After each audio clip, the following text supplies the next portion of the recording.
LGBTA. I'm the welfare officer and I'm from Chats. Hi, I'm Tom.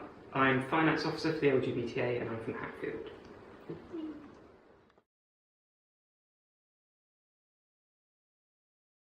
So what's it like to come out as LGBT people?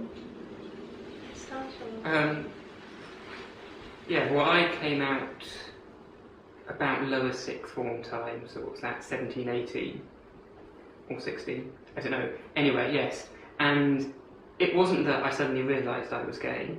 I kind of knew that right from the beginning, but there were certain, or that I knew that anyone would sort of, most people I knew, I already knew would react quite well to it. It wasn't that I was afraid, but even knowing that, there was still a process from sort of beginning of puberty to that time, where I suppose there were lots of internal issues going on with me.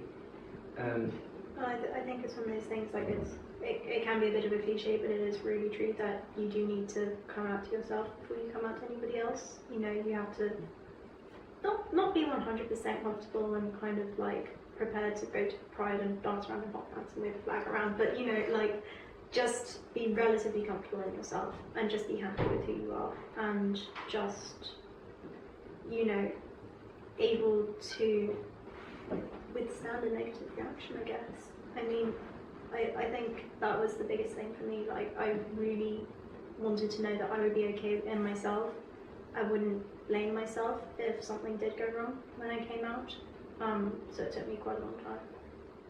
Yeah, because like for me it was as much labelling myself as something different to the majority than it was sort of, because I know social expectation is you grow up and the norm is that men and women get together, and I grew up and went to a Catholic school, so I had that whole religious element of sort of what that norm was, and I think as much of it's coming to terms within yourself that you accept that you're different and that you're confident enough in saying you're different to then be able to tell someone else and say it confidently enough that sort of you don't, that you feel like you're ready to tell someone else.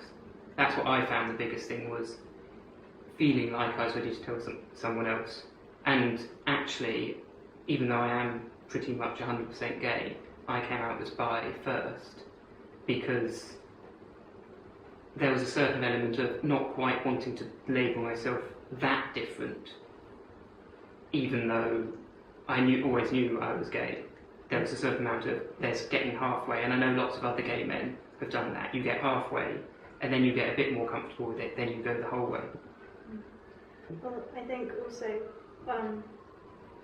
I mean, coming out, I think a lot of people here, especially if they've come out at like 18, 19, 20, they feel like they're coming out really, really late, and it's not true. It's really not true. I mean, you can have 40-year-olds, 50-year-olds who've been married for years and years and years and had kids, and, you know, then they realise, you know, realistically, you know, it sounds like a cliche, but like there is really plenty of time if somebody isn't sure, like if they are questioning, if they're not sure they want to come out just yet. Like, I do think coming out is something which ultimately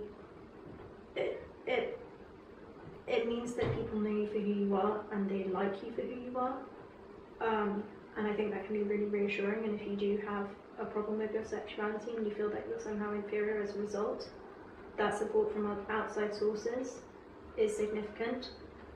But having said that, like, if somebody isn't ready to come out, then there is no way, you know, anybody on the LGBTA would push them to do so. And it's like, it's just really, really bad taste to try and push someone into coming out if they're not ready.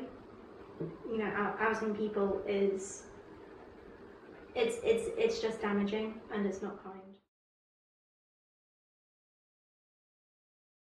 So then when you actually do come out, then, I don't know, like lots of your friends might have girlfriends and you're there feeling like, okay, what do I do now? So I think it's important to realise that actually, yes, you have lost that, but that isn't necessarily, like, it's not that you've missed out, it's just that perhaps things are delayed slightly, but that isn't necessarily a bad thing.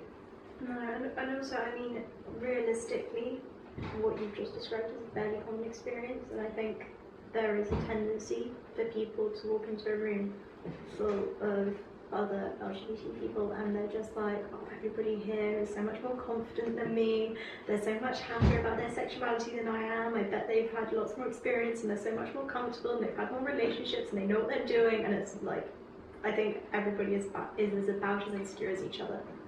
Like, you know, you do have really happy, really confident gay and lesbian and bisexual people, but at the same time,